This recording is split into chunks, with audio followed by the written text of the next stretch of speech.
पर जो काम आए, वक्त पर जो काम आए याद रखना चाहिए। वक्त पर जो काम आए याद रखना चाहिए। वक्त पर जो काम आए याद रखना चाहिए। वक्त पर जो आदमी को आदमी से प्यार करना चाहिए। वक्त पर जो काम में आए याद रखना चाहिए। काहे बने पता ढेर जने पूछो थे, अब बिगड़े पे जे पूछे जान ला वही अपन असली सच्चा मित्र बा, सच्चा जीवन साथी बा। हमरे बिरहा के कहानी के शुरुआत यही से बा। प्रभु श्री रामचंद्र जी जाई के माई सीता जी से एक बात कहे। कौन?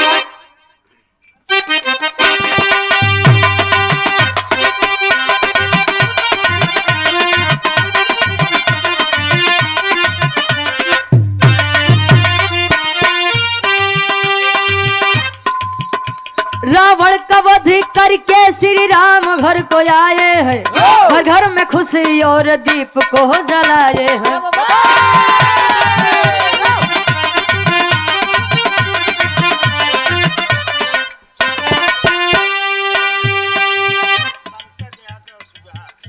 पंकज यादव भैया सुजहा से आप उनकी धर्म पत्नी है, हृदय की हमारी गार्जियन जी।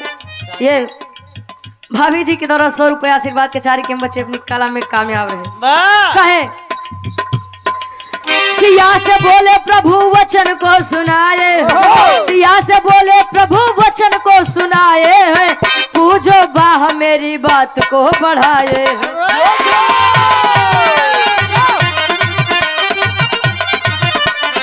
तब माई सीता जी करते सुनकर बात सिया उनको तब निहारा है, सुनकर बात सिया उनको तब निहारा है, सुनकर बात सिया उनको तब निहारा है, सुनकर बात सिया उनको तब निहारा है। तोरा घमंड प्रभु मन में या विचारा है, तोरा घमंड प्रभु मन में या विचारा है, तोरा घमंड प्रभु मन में या विचारा है।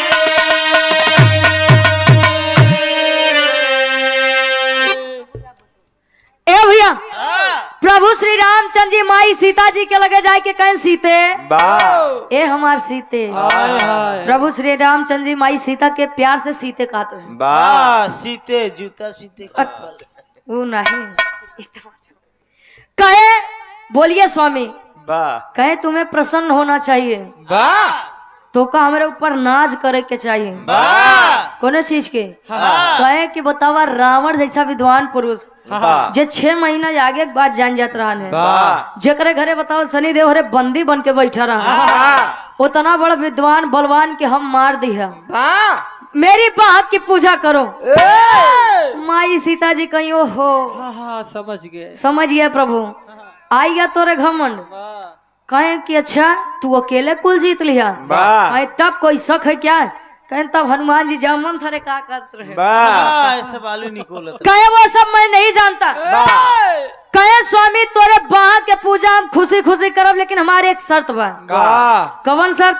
कहे ना भाई एक वीर ऐसा है जिसे आज तक न आपसे कभी सामना हुआ है न कभी कोई लड़ाई हुई है, जाय के हुई के मार के अब खुशी खुशी तोरे बाह के पूजा करब। कहन कौन है? कहन कोटाक्ष वन में रहता है, नाम है रक्तासुर। इतनी बतिया जब प्रभु श्री रामचंद्र जी सुने, अच्छा देखा शंका इतनी खराब चीज होती है।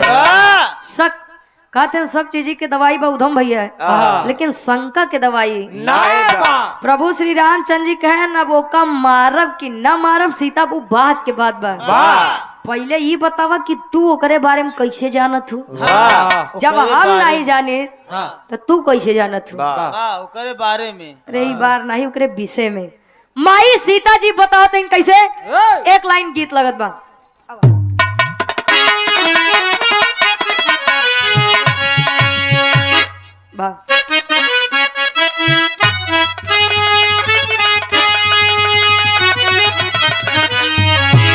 भगवान कन्हैया जब गोकुल नगरी छोड़ के वृंदावन चले गए रहने के लिए, सारी गोपिकाएं विराम में कह रही हैं कि प्रभु या पी बसो वृंदावन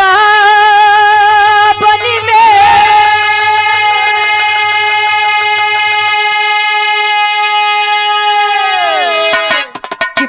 व्यापी बसो वृंदावन में, मेरी उम्र बीत गई गोकुल में। प्रभु व्यापी बसो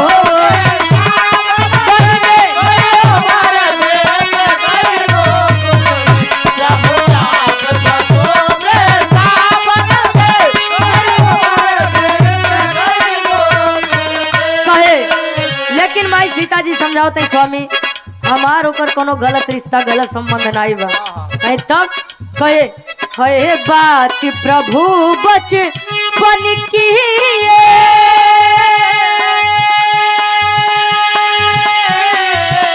है बात प्रभु बचपन की सखियन संग खेले बन में गए। है बात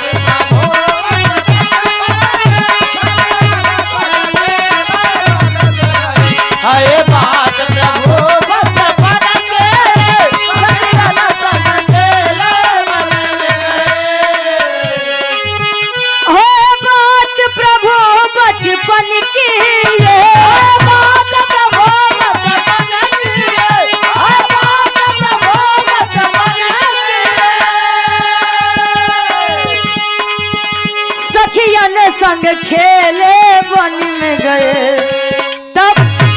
तब बात सिया की सुन रघुबर, तब बात सिया की सुन रघुबर, मन ही मन में मुस्काए लगे।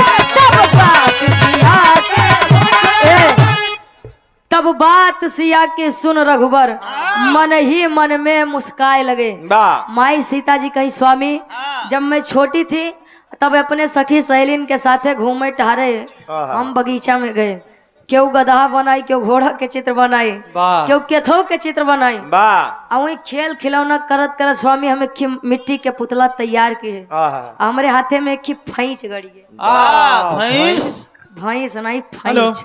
हेलो रुचि जी भैया सुन रही हो? भैया सुनो तो ही कान ठीक बा हमार। आपके लिए एक कॉम्प्लीमेंट है। बोलिए। अरे मैं इंटरप्शन के लिए सॉरी है। बोलिए बोलिए भैया। बहुत अच्छे सिंगर हो आप, हस्की वॉइस है थोड़ा, लेकिन फिर भी कंटिन्यू करो। रिदम अच्छा है, सब कुछ अच्छा है। आगे चल के आप अपने बियॉन्ड एक्सपेक्टेशन जाओगे। और हम लोग तो वैसे वेस्टर्न कल्चर के मतलब किंग कार्दाशियन और जस्टिन बीबर को सुनने वाले लोग हैं, लेकिन फिर भी अच्छा लगा। आपका वॉइस बहुत अच्छा है। ठीक है, थैंक यू। धन्यवाद भैया। ये आपकी जबरा फैन है। अच्छा जबरा फैन मानिए कि दिल रहा नहीं गया कुछ ने वाक टाक करने के लिए। बहुत बहुत धन्यवाद। फिलहाल बैठ जाइए भैया। आपके रिदम और आपकी गीत पे थोड़ा खुश है। फिलहाल अपना ठीक ड्रेस बनाइए। बैठ जाइए भैया। वाह बहादुर, क्या बात है। सब में एक समझदार बैठा रहा थे। पब्लिक भर में एक समझदार यही हाँ वही कहा थे, एक जने समझदार बैठा रहा थे। चलो अब ए भैया हम तो साहब कही भैया जेका हमारे गायकी में इंटरेस्ट ना हो कुछ देर चला जावा करे घरे, जब अगला गवैया गावे तब आवे। अरे यार किसी का मनोबल नहीं बढ़ा सकते हो, गिराना जरूरी है। समाज देश दुनिया में प्रत्येक दिन कांड हो रहा है, प्रत्येक दिन। लेकिन बस गाइए सुनिए समाचार देखिए उसको हटा दीजिए, आवाज उठाइए तब जाने कि देश दुनिया में लोग जाग रहे हैं। ए भैया कहानी के ध्यान दा। माई सीता जी बताई कि जब हमारे हाथे में फैंस गड़ी मुक्के निकाले तो मेरे रक्त की बूंद उस मिट्टी के पुतले पर पड़ गई। कहीं तब कहीं उसमें जान आ गई। और मैं जैसे ही आ रही थी, आखिर में छोटी थी, वह बच्चा पीछे से मुझको आवाज दिया, माँ ए माँ आप मुझे इस जंगल में छोड़ के कहाँ जा रही हैं। माई सीता जी कहीं स्वामी हम डराई गई कि हमारा शादी नहीं भा, बिया नहीं भा, कि हम लेके जाई माई माई करे पीछे लगा रही। हमारे समाज में का इज्जत रही, उसी को आप जाके हरा दीजिए। मैं खुशी खुशी आपकी बाहों की पूजा करूंगी। प्रभु श्री रामचंद्र जी पलटन सजा लिए हुए भालू बनरे के सेना सजाए उन्हें हनुमान जी जामुन अंगद का लह के पहुंचन कोटाक्ष वन। वाह आवाज देते हैं लक्ष्मण जी। कैसे खाटी इलाहाबादी तर्ज लागत बा।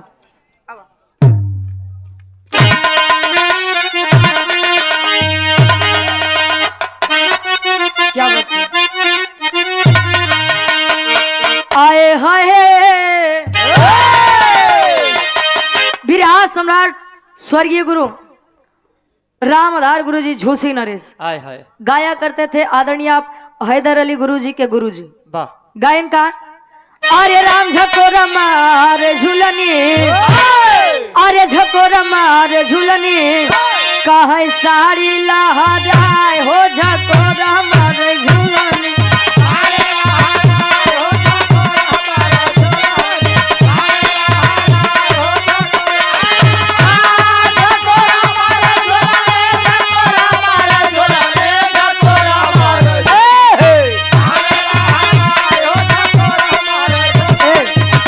और यहाँ धर्म के बड़े भैया जितेंद्र यादव जी, ये सुंदर पुष्प पंखुड़ियों में था हुआ हर 100 रुपए आशीर्वाद के चाह रहे हैं। लेकिन बिरहा सम्राट हैदर अली गुरु जी गायन एक कैसेट निकाले रहे रतौं दिया जीजा। जीजा बेचारे आए ससुरारी गाँव में कैसे का अरे राम घुसुरी गवा बरधार गा सार बरधार, अरे घुसुरी गवा बरधार कहे सरी यही मझारी घुसुरी गवा, अरे गजब केहू बहिनी कहे चीन्यू ना भतार हो गजब केहू बहिनी। हमार मन पसंदीदार गीत अरे घुमा के गोरी मरलू। दादा राम कैलाश यादव जी एक बात कहते रहे, कहे तेरी मेरी आंख लड़ी लोगों ने बदनाम किया, कहे दुनिया के बक्के दिया। शिवराम भैया हम तू अपन काम की है और का कहे केहू केहू कहे ला उमरिया के दोस्त बा, कही के गए सूरदासी सब नजरिया के दोस्त बा, नजरिए के दोस्त बा। कहे अरे घुमा के गोरी मरलू नया नवई से बान हो घुमा के गोरी मरलू। लेकिन प्रभु श्री रामचंद्र जी सेना सजाई क्या कहा अरे चले श्री राम अपन, अरे चले श्री राम अपन सेनावा सजाई, चले श्री राम अपन।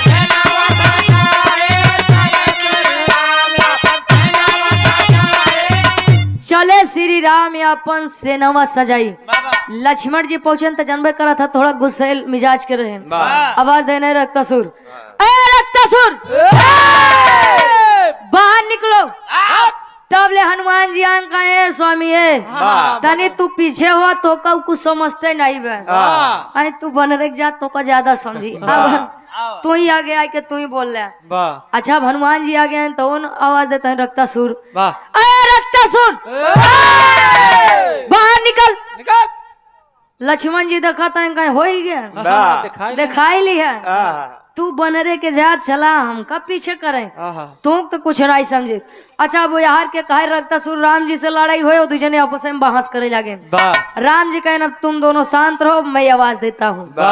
प्रेम से बुलाए रक्तासुर जब बाहर आया कहे पिताजी मेरे दरवाजे पर लगता है कोई काम होगा। लेकिन प्रभु श्री रामचंद्र जी न याव देखे न ताव देखे सीधे युद्ध के लिए ललकार दिए, इधर आओ युद्ध करो मुझसे। तू ही एक ऐसा वीर है जिसके कारण मेरी पत्नी सीता मेरे वीरताई के ऊपर शक कर रही है। अब भाई वो वीर और नौ वीर दोनों जने में युद्ध होत बा। अब होत का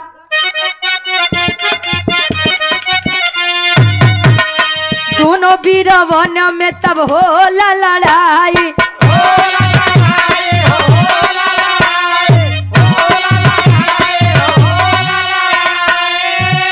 सेनवा के मार दिया घर पहुंचाई।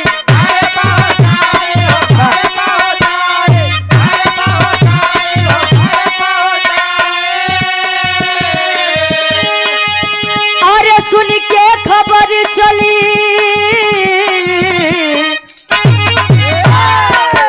अरे सुन के खबर चली माई गुसियाई, चले श्री राम अपन सेना सजाई, चले दोनों वीरवन में तब होला लड़ाई। ध्यान देंगे प्रभु श्री रामचंद्र जी जब बाण चलाए तो रक्तासुर केवल 2 कदम पीछे जाए, वाह लेकिन जब रक्तासुर बाण चलाए तो प्रभु श्री रामचंद्र जी सेना सहित 10 कदम पीछे जाए। वाह यही होते करते अब प्रभु श्री रामचंद्र जी एकदम पसीना पसीना हो गए। पसीनिया आई है एकदम। कहने लागत बनाई इज्जत कुल नाश हो जाए। वाह आ एक बार में जब बाण चलाया रक्तासुर, हनुमान जी आधी सेना लई के माई सीता जी गोड़े लगे गिरे। माई सीता जी देखें कस बेटा हनुमान, ए पवन पुत्र यहाँ कैसे आए? यहाँ पर कैसे आए? हनुमान जी उठ के कहे माई ए माई कौने वीर लगे भेजे बाटू, वाह ये समारिश की हम यहाँ चलाया है। कहे कोनो दिक्कत? कहने रे हम लोग बाण चलावत ही तू 2 कदम पीछे जात बा, और वो बाण चलाए तो अंजाम अपने सामने देखला। तब माई सीता जी गुस्सियाई के करत ही का टेरी के भाव में कवि जी लिखत है।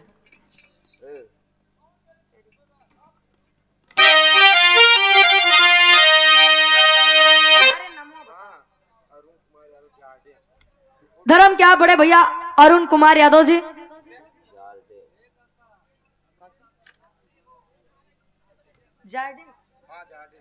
अरुण कुमार यादव जार्डेन भैया जी के द्वारा ये सुंदर पुष्प पंखुड़ियों में उठा हुआ हार 500 रुपए चरणों में नमन है, वंदन है।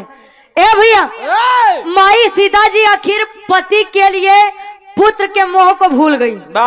आखिर पति परमेश्वर हुआ करते थे। माई चलिन का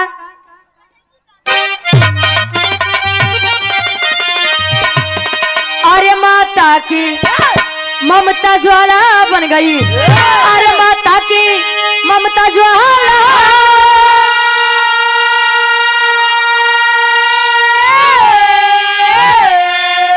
अरे माता की ममता ज्वाला बन गई, चली संहार करनी अब कोई न रोकने वाला, यार हो वाला, यार हो वाला।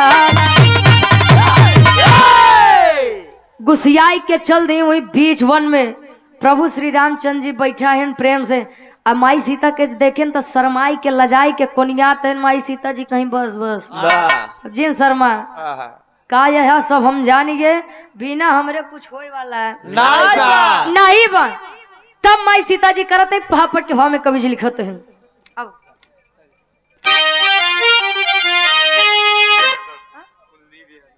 और आप धर्म के बड़े भैया कुलदीप यादव जी, ये सुंदर पुष्प पंखुड़ियों में उठा हुआ हार 100 रुपए माई भगवती हर मोड़ पे तरक्की दें। कहे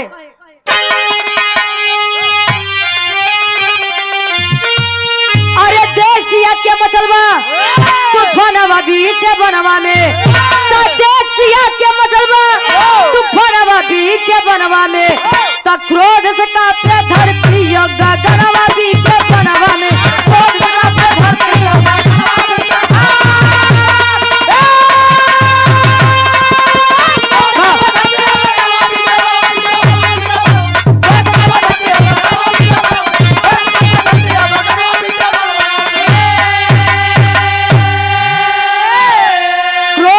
पे धरती यो गगनवा पीछे बनवा में। ए भैया माई सीता जी जब चंडी का रूप धारण करें, रक्तासुर को एक वरदान था, आप लोग जानते होंगे कि उसकी जितनी बूंदे रक्त जमी पर गिरेंगे उतने ही नए रक्तासुर जन्म लेंगे।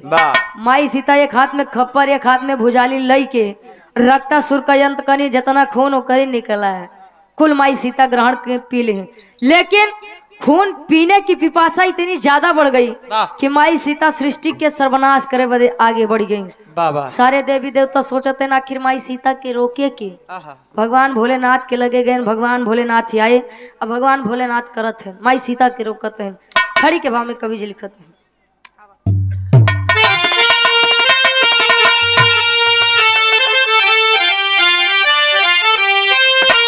अरे लोक लाज के लज्जा से अरे लाली हो गई, अरे लोक लाज के लज्जा से अब लाली हो गई, खप्पर लिए भुजाली मैया काली हो गई।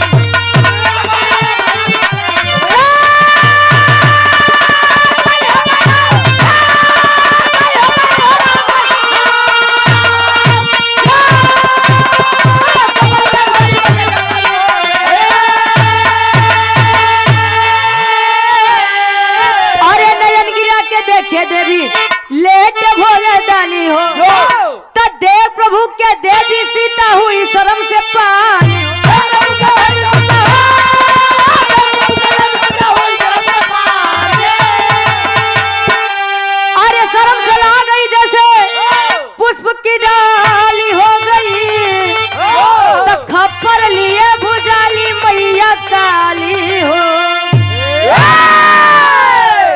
भगवान भोलेनाथ त्याग के वही रास्ते पे लेट गए जहां माँ सीता सृष्टि का विनाश करने के लिए पग पग आगे बढ़ रही हैं।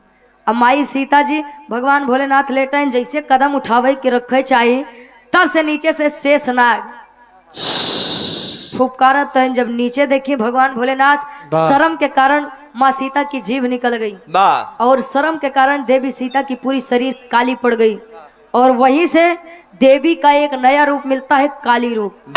काली माई चाहे तो बनाए दे, अगर बिगाड़े पे आई जाए तो अच्छे अच्छे के हस्ती बर्बाद कर देते हैं और ये प्रमाण है।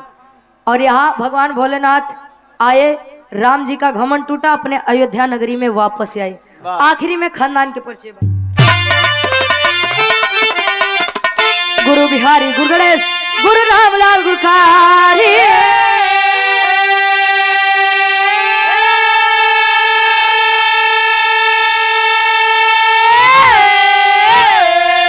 अरे स्वर्ग बसे चंद्रिका कवि, आकाश सींचे फुलवारी।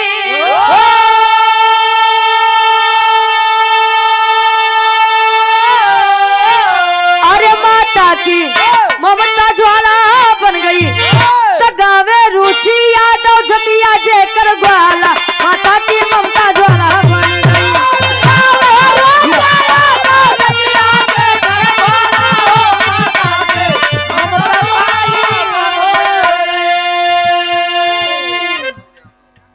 और आप सम्मानित हमारे गार्जियन जी के समान हैं, आप फूलचंद यादव जी, 101 रुपये आशीर्वाद के सारे कहे। वाह।